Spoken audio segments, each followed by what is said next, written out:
Hi, I'm Larry London. Welcome to Border Crossings. On today's show, it's Los Angeles native Angelica Garcia, who is promoting her debut CD, Medicine for Birds, which Angelica says is very personal. The CD was created in a 200-year-old mansion surrounded by magnolia trees. She used the sounds of creaking doors, chirping crickets, and her own MacBook computer to create the ambient sounds on the album. And Angelica says the CD is somber, it's goth, and it's me. Join us as we welcome Angelica Garcia to today's Border Crossings.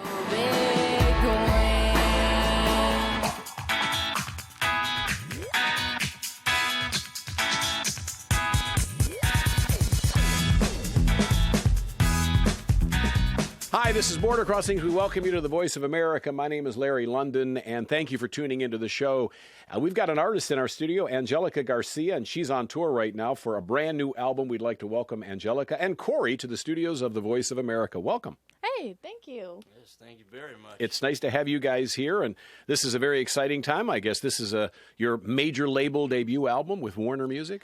Yeah, it's been a pretty crazy ride so far, but thank you. It's been a lot of fun. Now, how did you get the attention of Warner? From what I read, it was all through demos. It was just kind of sending a lot of your samples out. It was a very strange combination of practicing and playing with this band that I had in high school, with also just totally being in the right place at the right time. And we were fortunate enough to get to work with a great producer, and over the years, I basically was sending him demos that I did at home on my own, just recording them through my little laptop. Mm-hmm. So it was a pretty neat experience, just going back and forth. And finally, I was signed at the age of 20. Mm-hmm. I think. And so now at 23, there's the big studio debut album. Yes. Have you put out music prior to this? Have you released songs? No, actually, I didn't have anything that was super public of my own. I had maybe a band. I had a band camp in high school with a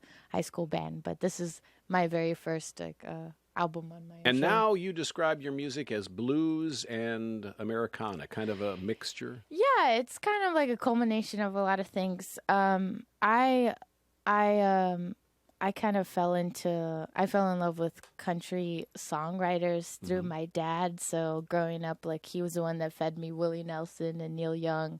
And so, country and just slightly off country, like Lucinda Williams, Steve Earle. And I fell in love with lyricism. Mm-hmm. And so I think that this album, the reason why it is what it is because I was kind of following in the footsteps of those artists that my dad had showed me. And also was heavily inspired by all the landscapes around me, living on the eastern shore of Virginia, in the middle of nowhere. And you have these beautiful ocean on one side, the bay on the other side, and all these towering forests. And it's, so yeah, that's where that came from. I know, but apparently it's not as glamorous as you made it sound, because you were lonely. From what I read, you were very lonely when you first changed from L.A. to Virginia. Yeah, I mean it's tough when you're young and you make a big move like that. Anyway, but the thing that was hardest, I think, is I had just graduated high school, so it wasn't like I was moving over with any other friends my age or anything. And actually, I feel like the median age on the Eastern Shore tends to be around 60, because a lot of folks come down from DC after they retire, or in Philly or New York or something, and there weren't really many other people my age. So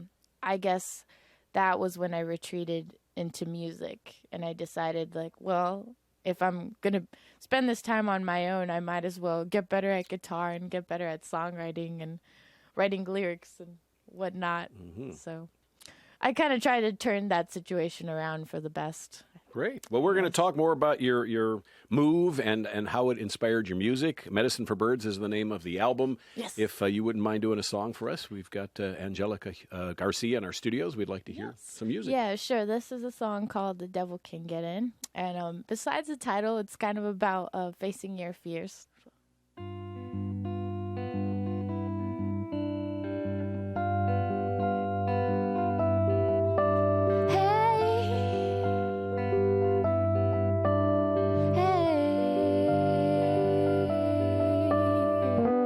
He don't need a crowbar to break away the door. No, he don't need a blueprint of your house's first floor. Oh, and he don't need a window, even if it's left ajar. The devil can get in when your room is locked. The devil can get in when your room is locked. Oh, tell me how. Oh, the devil can get in when your room is locked. The devil can get in when your room is where he don't need a TV, no propaganda on the screen. He don't need a cold or a killing machine.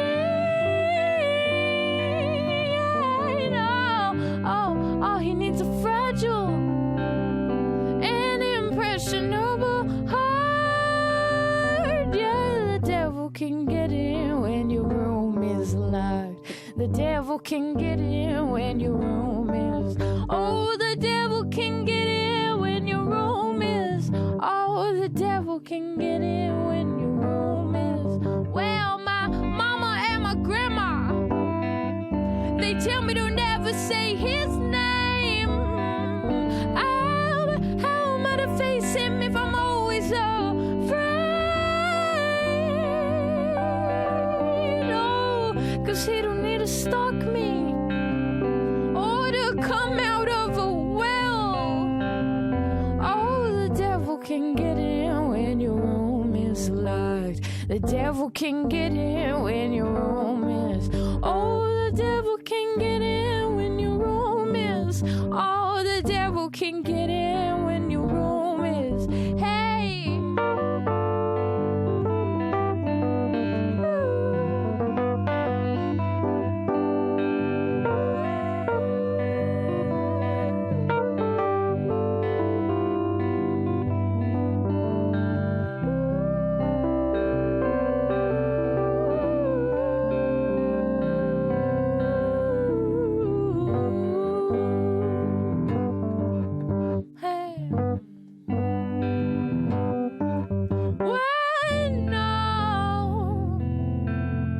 I can't say I'll stop him. I can't.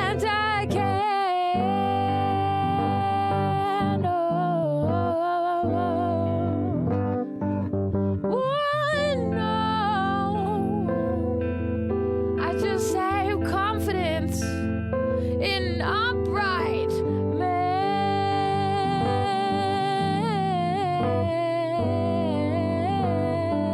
Hey. Now don't you ever say his name, baby.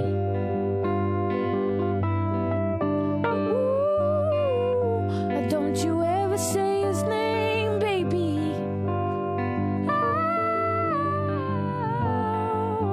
Don't you ever say his name, baby.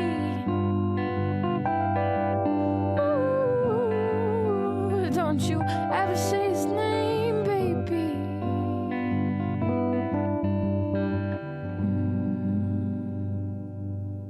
Yeah, sounding great. Hey, thank you. Sounding great. Angelica Garcia here on our show today, live in D.C. You've got a show here. You're on your tour. Yes. And you've been in New York and quite a few other places performing. And so this is an exciting time to be on this big tour for the new album. Yeah, it is exciting. And this was like the first time that we all got to go out together as a band and get in a van together. And I tell you what, you learn a lot about people when you get trapped with them in a car for a long time. But Corey's great.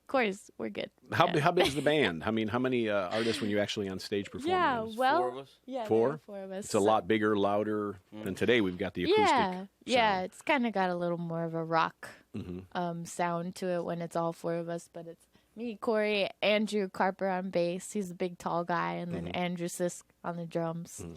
So, And don't forget the guy on the keyboards over there. Oh, yeah, no, we can never forget Jabba the Hutt. Jabba the Hutt. He's our mascot. Your mascot. He keeps the morale up. You know? So listening to that song and listening to some of the other songs on the new album, it's an interesting vibe to them, and I read where you had written a lot of these songs in a 200-year-old house. Yes. And some of them were about being scared. Yes. Some of the songs, there was a lot of fear and things like that in some of these songs. Yeah, I mean, interesting. Something very special to me about this album, and I write songs all the time, but I think of albums as chapters. And something very special about this one is that it really came at the time when I was on the cusp of adulthood, and you're gradually going from being a teenager or from being a kid to being an adult. And so a lot of the themes are kind of being afraid, because it's a really scary step for a young person to take. And you kind of are wondering, hey, am I doing things right? Is this okay? Like, do I actually know what I'm doing? And so I guess that's where a lot of that theme kind of came from. But it wasn't so much the house itself that scared me, although it was like kind of spooky. It was definitely, I don't know that everybody could stay there. Right. And I was going to ask you, are there ghosts? Do you think the house has ghosts? You know what? There were a couple of times I've heard like a door shut or a doorbell ring, and I'm like, I didn't do that, and nobody's here, so I wouldn't be surprised if there was something in that house. But and you recorded a lot of the sounds from the house. Yeah, that you used I in the did. album. I did. I tried my best to use the house itself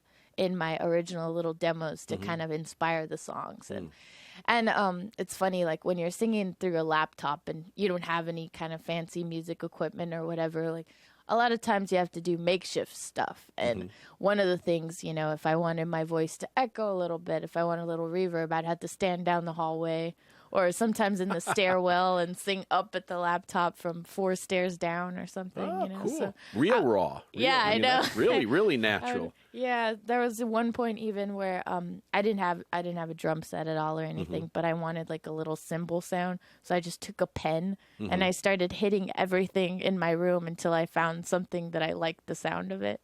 But I guess you gotta do what you can when you can. So. Why'd you call the album Medicine for Birds? Yeah, okay. So the first track is called Little Bird, and it's very much like the anthem about coming of age, I guess. And so that was sort of like self-declaration for me in a way. And I have another song that's a couple tracks in called Magnolia's Medicine. And that song is about how when I first moved to Virginia, like, even though I was a little sad, it was a healing process for me. Like, the South was medicine, Magnolia is medicine. And so Medicine for Birds, the idea is that the album would be sort of healing to anyone else, any other birds that were listening to it, I guess. So you're like the bird. That's what I guess one could say that I am the little bird. Flown from L.A. to Virginia. That was a long flight. Your nest. That's right, a long flight. Yeah. I had to go through TSA. Yeah. But I like your music. You sound really, really good, and Hey, really nice, natural sound.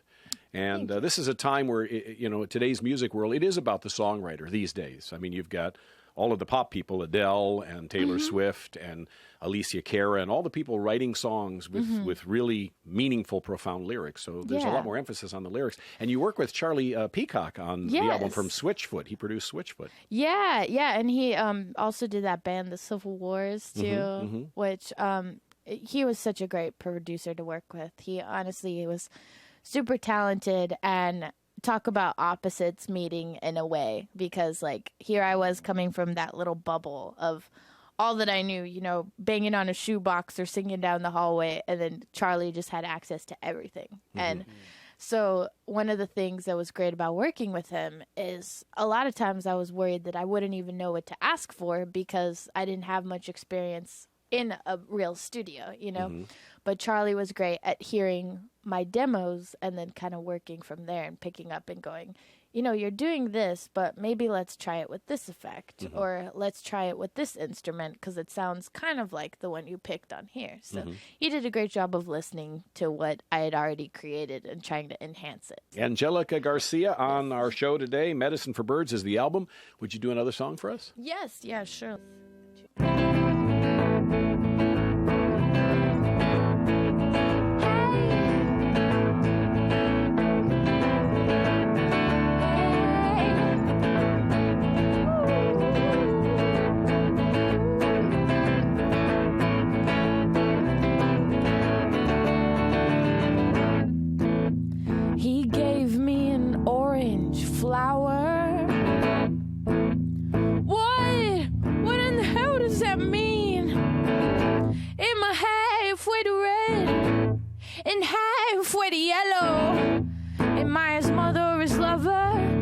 somewhere in the middle. Oh.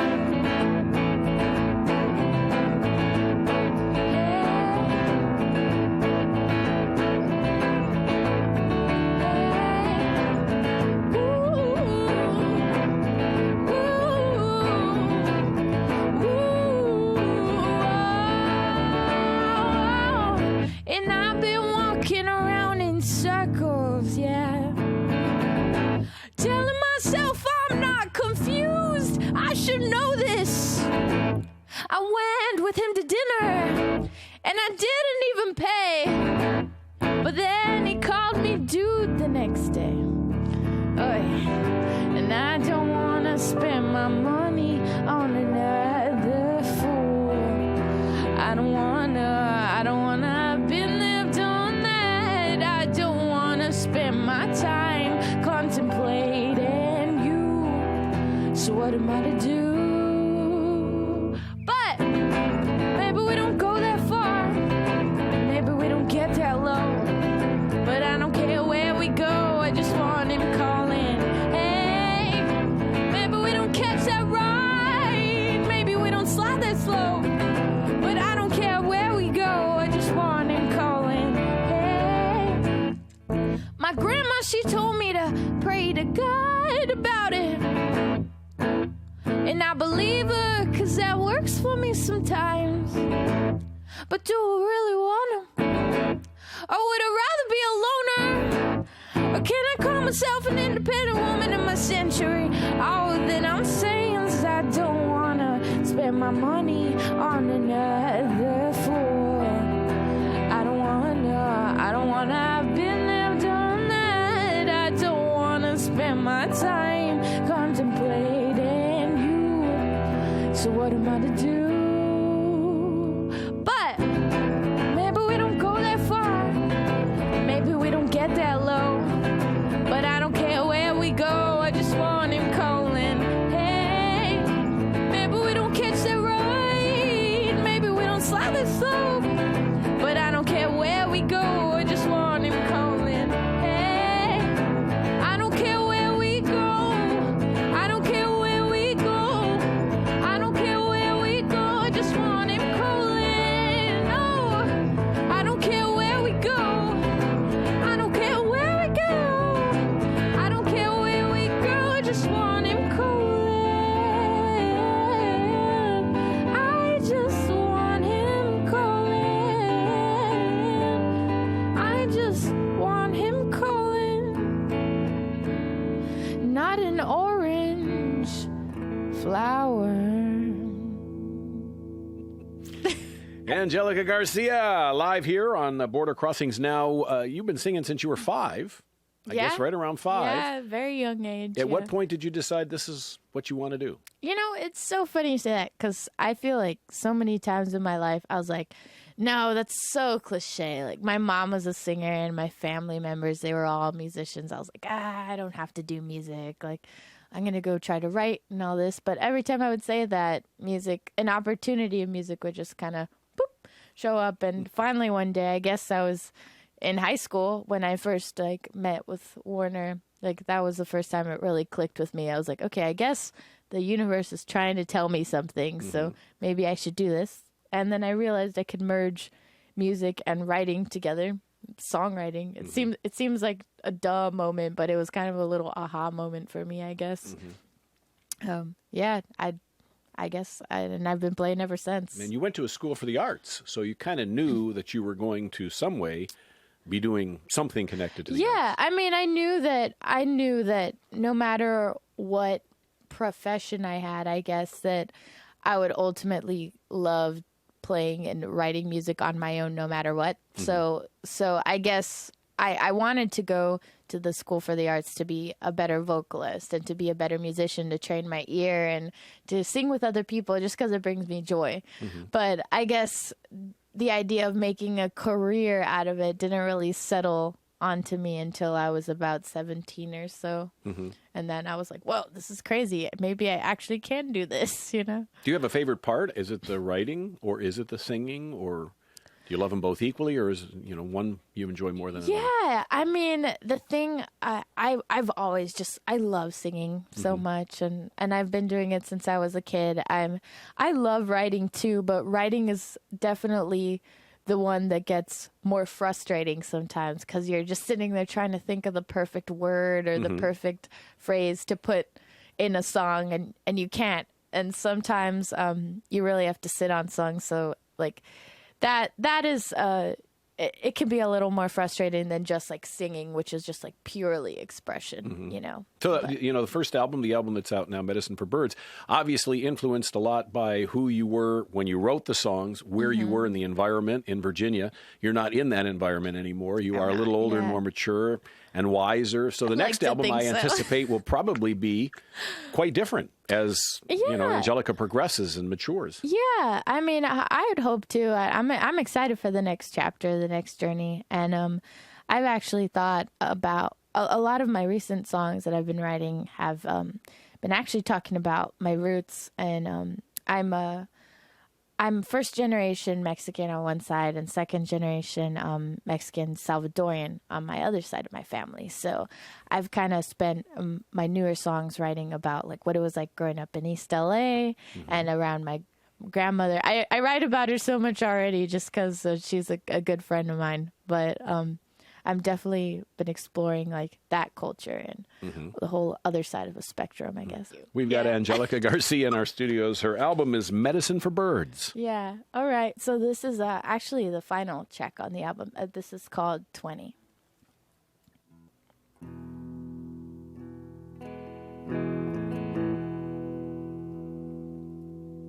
When you're younger, people tell you that when you grow up, you'll know more.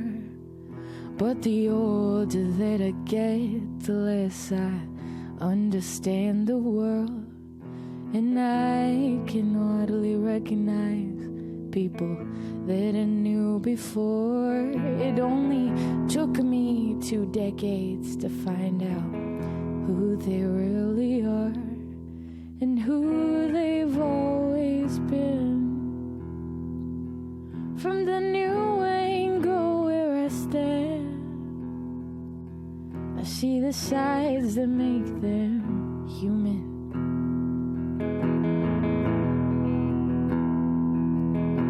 The ones you thought immortal now are graying, now are frail. The ones you went to for your answers are just as lost and as confused. A gale sweeps children off their feet and tosses them into a sea of overwhelming reality. Those things they didn't want to see, and here they call that 20. Like crossroads in the country, the towering door in front of me.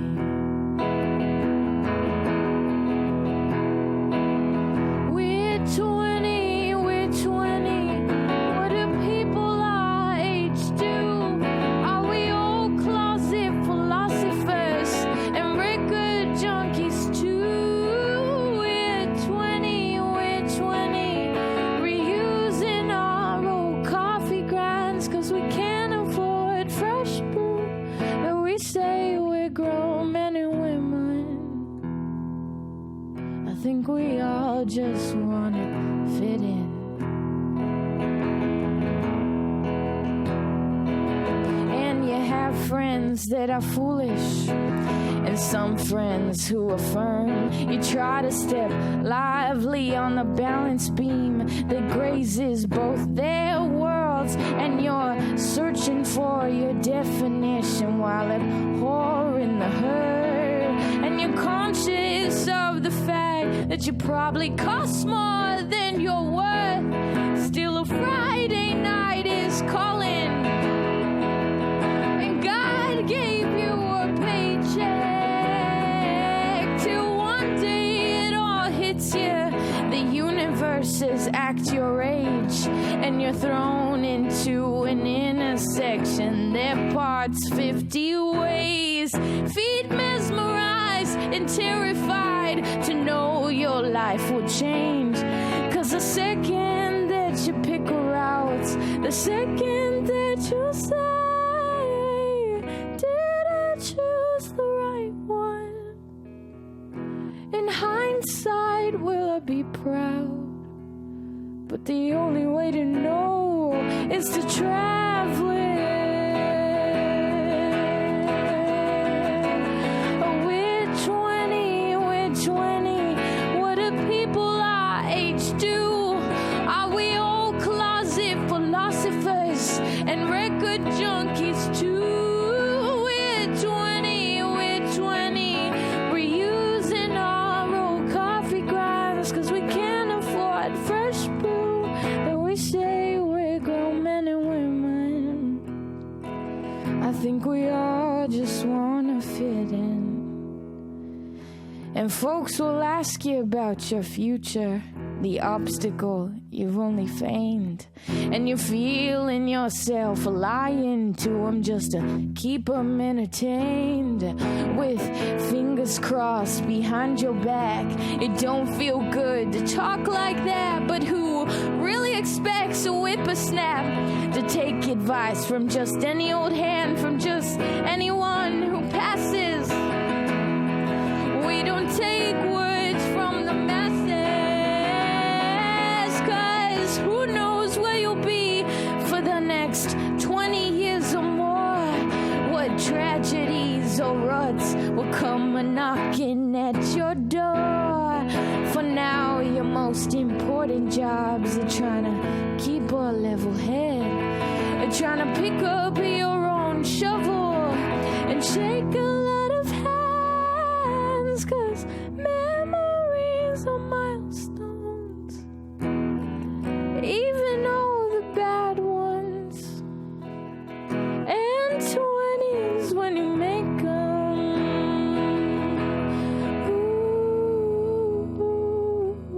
We're 20. What do people our age do? Are we all closet philosophers and record junkies too? Do we all reuse our coffee grinds 'cause we can't afford fresh brew? And can we only stretch as far out as our debts allow us to? Though we insist that we got it together and call ourselves grown men and women. I think we all just wanna fit in. Very nice. Very nice. Thank you. Angelica Garcia, and the album is Medicine for Birds. And if people want to go to social media and follow you and get your album or find out where you're performing, where would they go? Yes, so it's Angelica Garcia is the name on the Facebook page. There's the Instagram, same handle, Angelica Garcia, same for Twitter. And the website is angelicagarcia.net. All right. Thank you for coming in. Yeah, thank you so much, A pleasure Larry. to meet you. You sound great, and I look forward to seeing you the next time you're coming through the area. Thank you. Great to meet you. This is Border Crossings. I'm Larry London. Thanks for watching.